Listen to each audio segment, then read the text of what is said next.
Hello! After months of reading and discussing the books that have been listed for this year's Booker Prize, the announcement of the winner is going to be made this evening. And I feel very fortunate to have been invited to the ceremony for that. So here is my official invite, and there's the proceedings for the evening. And I thought it would be fun to make a vlog, take you along with me, film what I can of the party and some behind the scenes stuff.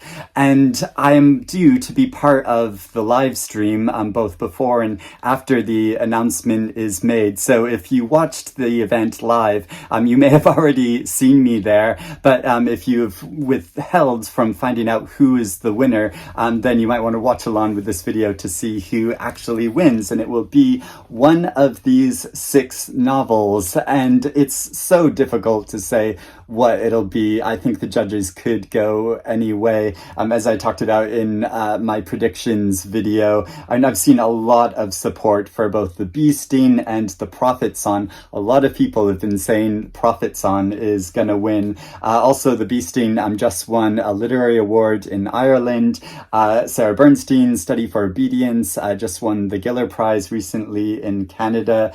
It could be any book, but I have put my money on Western Lane to win. And no, I didn't just make that prediction to be contrary, just because it's the least likely from the bookies list to win. But I think it does have a strong chance, and it'll be really exciting to see what the result is, but also to meet some of the authors there and to talk with publishers. So I'm gonna head out now to the ceremony and film what I can. Of course, this being London, it is raining, and guess who forgot his umbrella? But the city never looks as gorgeous as when it's soggy. You can see the beautiful Tower Bridge there behind me, and the venue is just over the river, so I'm gonna head there now.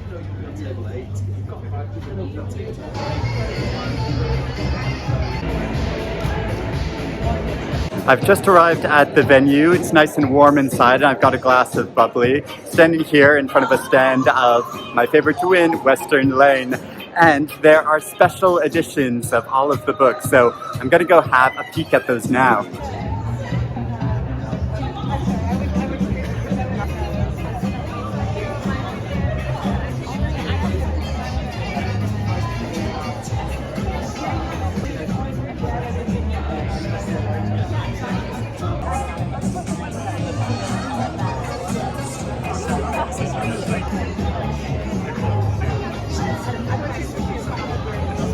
I'm here with author and chair of the judges, Esi Edugyan. A very exciting evening. How are you feeling? Oh, I'm feeling fine. This is the one year that I can come to this event and, not be completely nervous. Yeah, and it must be a bit of a relief now that all of the reading is over, the rereading is over, and the whole judging process. So has it been like quite an epic journey from beginning getting all of the books and then now being here tonight? Yes, it really has. One of the other jurors was just mentioning that it's been 11 months that we've been on this task, and for all of that time I really didn't write. I was just so invested in reading. So invested in reading, and just sometimes multiple books a day. And so yeah, it feels like a great time to be here. Wonderful, yeah. And I have read all 6 books. I think they're all excellent in their own and very different ways, so I'm very excited to see who's going to win. So yeah, but congratulations on this whole process, and yeah, I'm looking forward to discussing the books with even more readers. Thank you for having me. Thank you.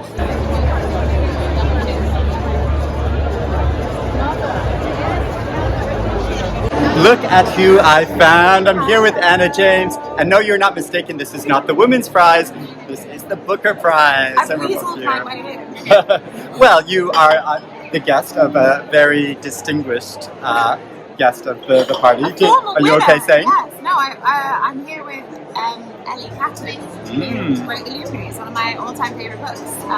She very kindly invited me to come with her, so I was like, and you just interviewed her recently, didn't you? Yes, we did an event together at Cheltenham, so yes. So this is my first Booker, and I'm not here on my own merits. Yeah, no, I'm here as someone's plus one, but delighted to be here. That's kind of the best way to experience it. You can just come and enjoy the party. But you have read some or most of the bee sting. Almost all. Yes. Yeah, great. How are you enjoying it? Oh, I love it. I think it's brilliant. So gripping, so isn't it? enjoyable. It is. Whilst also being Really funny and clever and emotional. Yeah, absolutely. Yeah. I'm officially okay. rooting for even more Hamya because also we're in the same agency. So. Okay. Yeah. Wow. It's good work. Apparently he's a really nice guy. Like apparently he's lovely. Yeah, I met him at the shortlist party. And he's really sweet. I'm sure the others are too. But Yeah. I just feel like I've heard firsthand that he's lovely. So what are your impressions overall of the Booker Prize party so far? Fancy. It is very fancy.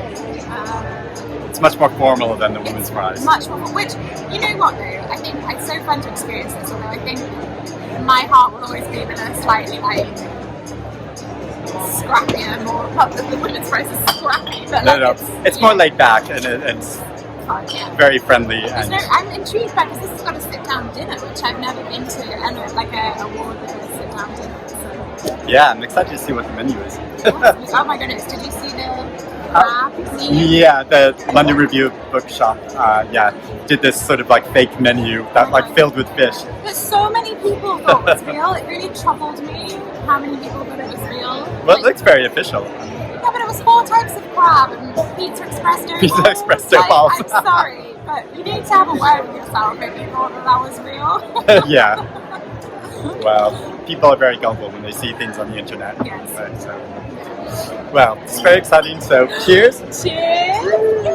Let's see who wins.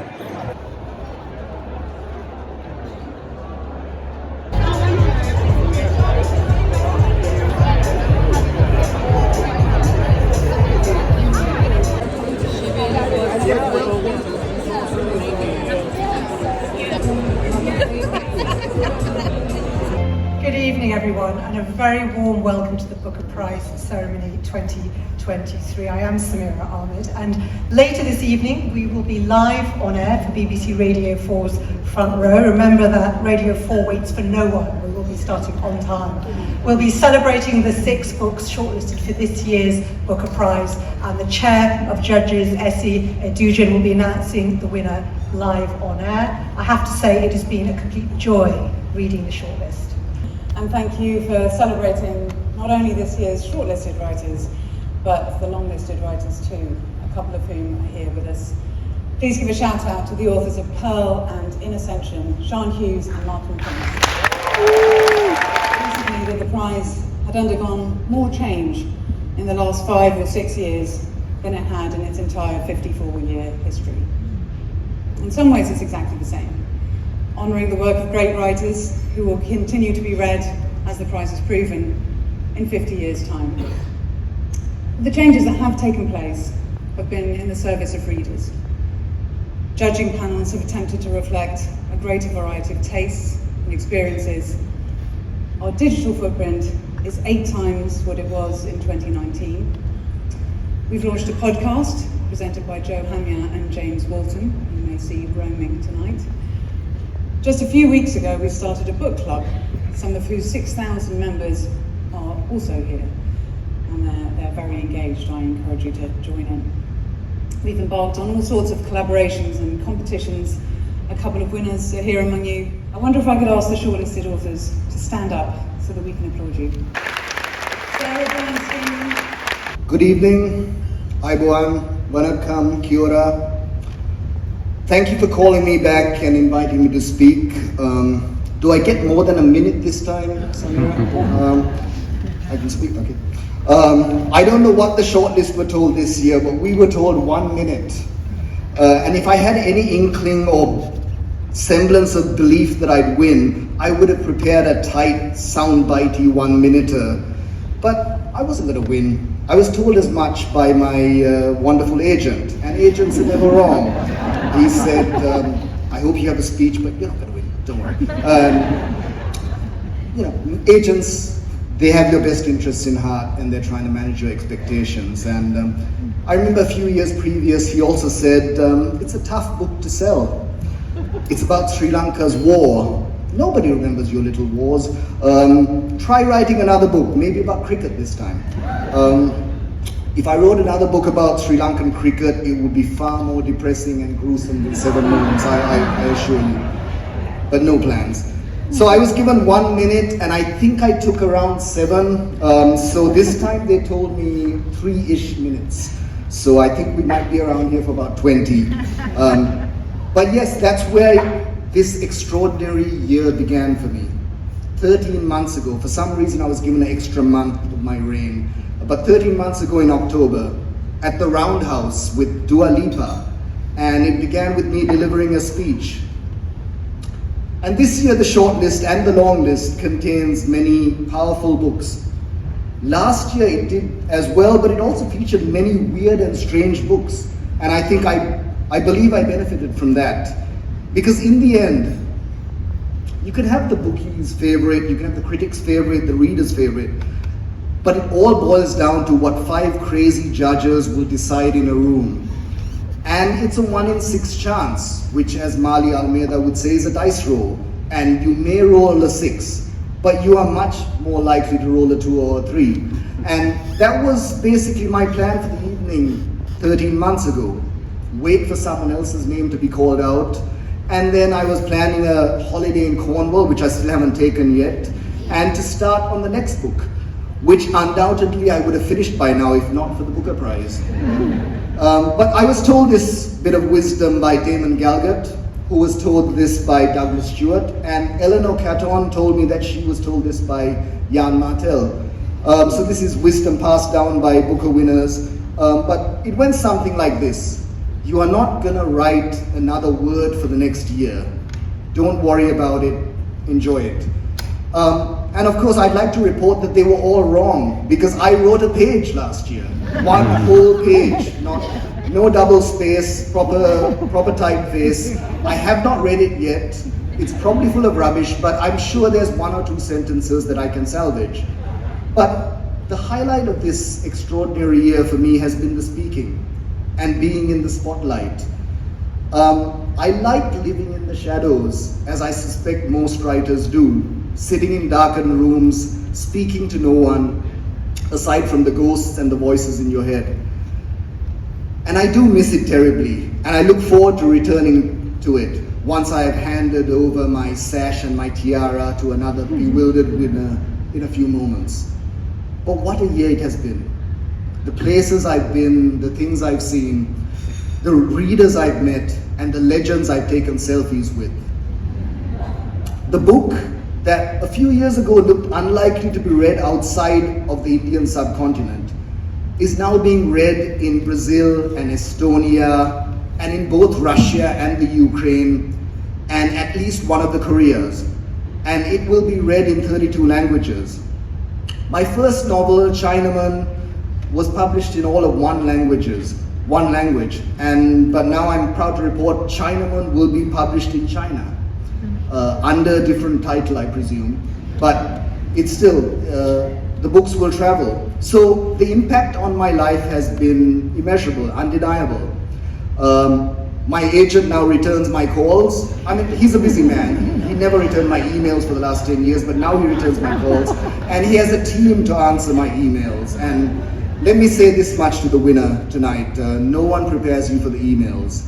It's like, you know, when it's your birthday and Facebook tells the world it's your birthday and you have like 200 messages to reply to. It's like that every day. But I think the secret is you don't have to reply to every single one. You can say no, you can ignore people. And the other bad news is I can't walk into parties and hide at the bar like I've done all my life. Now everybody wants to talk to you. But look, hard as it might be to believe, I have tried not to whine too much, because as the great Damon Galgut told me, nobody will feel sorry for you. But also, it's not all about you. It's being part of this grand tradition. Each year, the Booker Prize gives us a lovingly and expertly curated list of 13 books. And of course, everyone is not going to love every single one, but it does gather for you voices from around the English-speaking world, telling you stories that you didn't know existed. And it has been a huge inspiration to me. So I came into the last Booker believing something that may even be true, that a Booker shortlist, a Booker longlist is a win in itself. It's a badge you can wear while you dream up the next book, the better book, And if anything, that's the consolation prize for the shortlistees who don't win. You have something to aspire to in your next book. If that book by that dude can win that prize, then you wait, I'm going to show them. And you wait, I'm going to show them. Energy is the most underrated fuel for most writers. And please harness that fuel, harness that energy and turn it into something good, because for the winner, what next? My next book will inevitably be a flop. Unless, of course, it gets an Oscar and a Nobel Peace Prize, which could happen. These things can happen, but you know, these are Booker winner problems. I just like to say thank you. Thank you to Gabby Wood and her team, her wonderful team at the Booker Foundation, for the encouragement, the support. Thank you to Nat Jans and Mark Ellingham, my dear, dear publishers at Sort of Books, who I owe everything to, who have helped me navigate the challenges of this year. And to my wife Eranga, who's here tonight, for being with me on this surreal journey. It has indeed been a tremendous year. I've enjoyed my time in the spotlight, but I do look forward to crawling back into the shadows after tonight. To the winner, let's have a drink afterwards and I'm going to dish you the real dirt. But please enjoy this privilege, this honor, this life-changing year ahead of you. You won't write another word for the next 12 months, but don't worry about it. Just enjoy the spotlight. A word about spotlights. Here's a pro tip. I think the bookies are closed now, but if you're placing a bet, you can tell a lot from the positioning of the spotlight from what's going to happen today. And I made some of you look up, so I think my work here is done. Thank you very much. Stuti, Nandri, Namindri, Jai I'm buzzing now because Shehan Karunatilaka just gave me a big hug.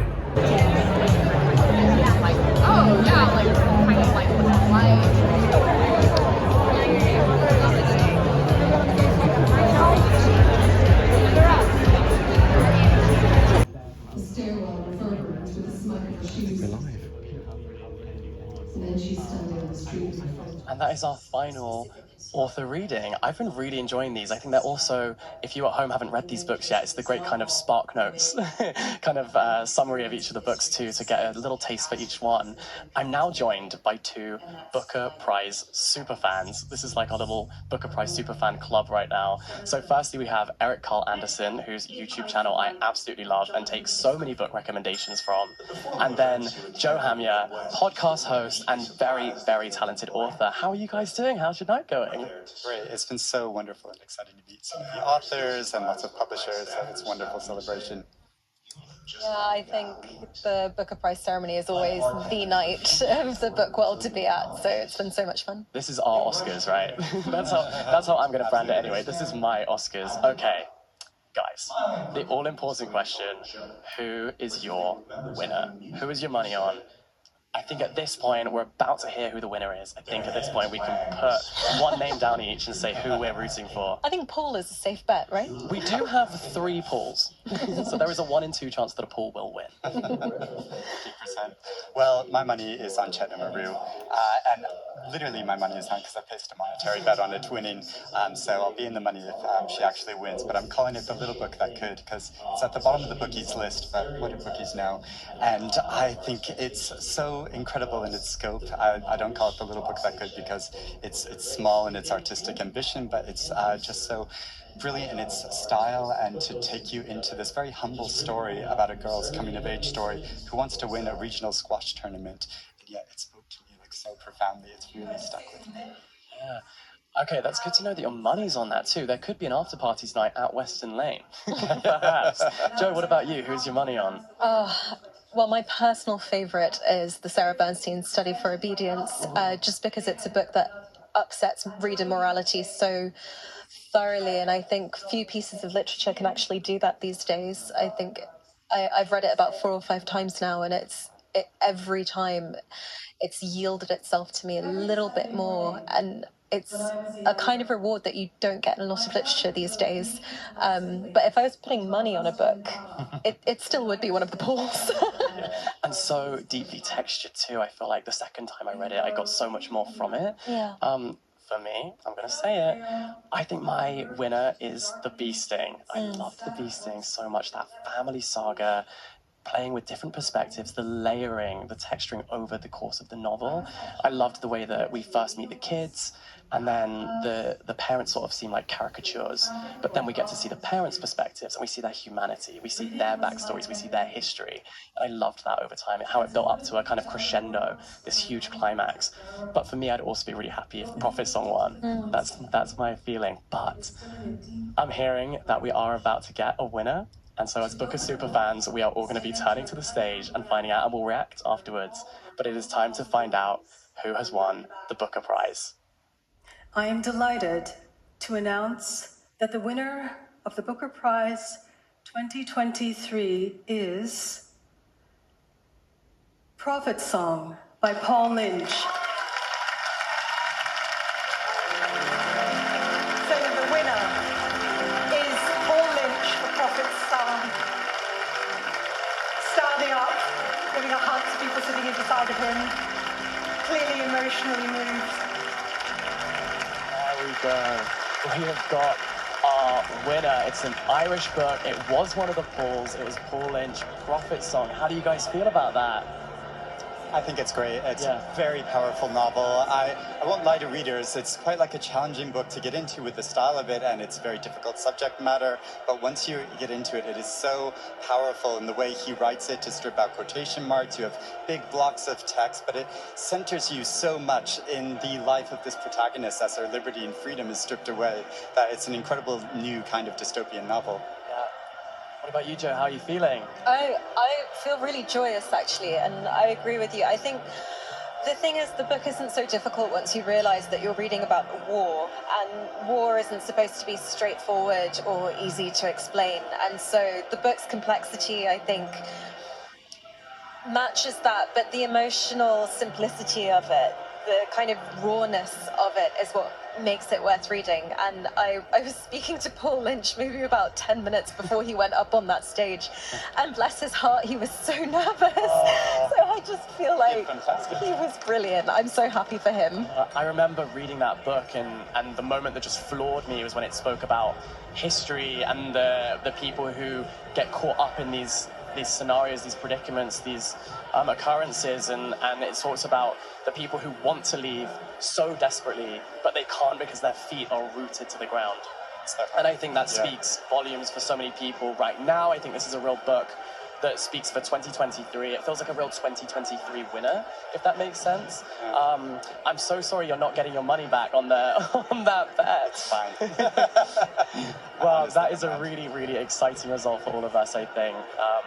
If you were to win, I would love to know, what would you spend the prize money on? Because I saw that last year, Shehan, the first thing he went out and did was bought a drum kit, which I think is nothing short of iconic. If you were to win the prize right now, where would you go? Oh, gosh. So I don't think I would go anywhere. I would use it as a deposit to the flat that is on the other side of the wall next to mine, so I could take down that wall and expand my library, because I have no space for my books at the moment. So I need more shelves. This is a universal issue, I think, for book lovers. Bookish people really understand. What about you, Joe? Where's that prize money going if you were to win? Oh my God, it's going into the idea of being able to write a novel without needing an advance. I think I would probably just spend it on really boring things like rent and, weekly food shop or whatever. Yeah. Not a very glamorous answer. But I agree. It's no swimming pool a la AS Byett, is it? Exactly. There's been some interesting purchases over the year. I think that I would go for a nice, vintage typewriter or something, to kind of make me feel like a literary star, like a literary icon. Well, thank you guys so much for joining me here on my lovely orange sofa. You've been wonderful guests. Thank you. Even though none of us really predicted it right, but that is the joy of I did say it would be one of the pools. You did say it would be one of the pools. You did say that. So thank you so much to everyone who has joined us throughout this live stream.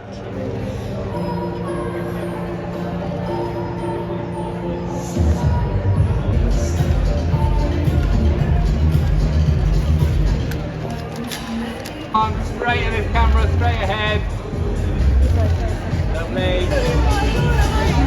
So that is a wrap on this year's Booker Prize. It's still drizzling rain, but I thought I would come out here with the lovely view of Tower Bridge in the background just as a way of wrapping up and saying what a brilliant evening it was. I was really nervous going on to the live stream. I think it went okay. Let me know if you watched it and what you thought of it. But yeah, it's so cool to meet Jack Edwards in person.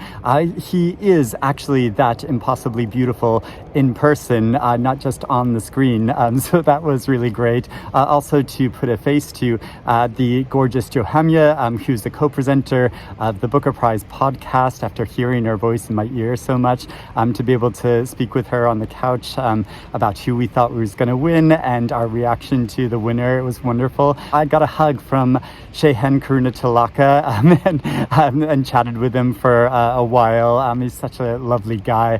I talked with novelist Elif Shafak about her forthcoming novel. That's really exciting. I talked with Eleanor Catton about her desire to direct films, which is so interesting to hear about. And yeah, met lots of wonderful people, had quite a few drinks, so I'm sort of stumbling over my words.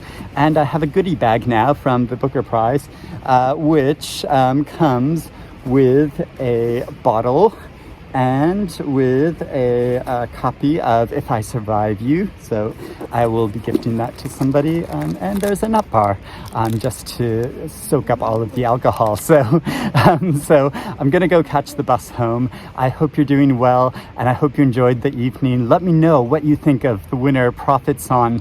It is such a powerful novel, and yeah, I think a lot of people are going to find it a really emotional and striking read. So let me know what you think in the comments. Let me know if you're interested in reading it. Thank you for following along with me through the prize cycle this year. It was such a pleasure discussing all of these books with you and getting so many different points of view.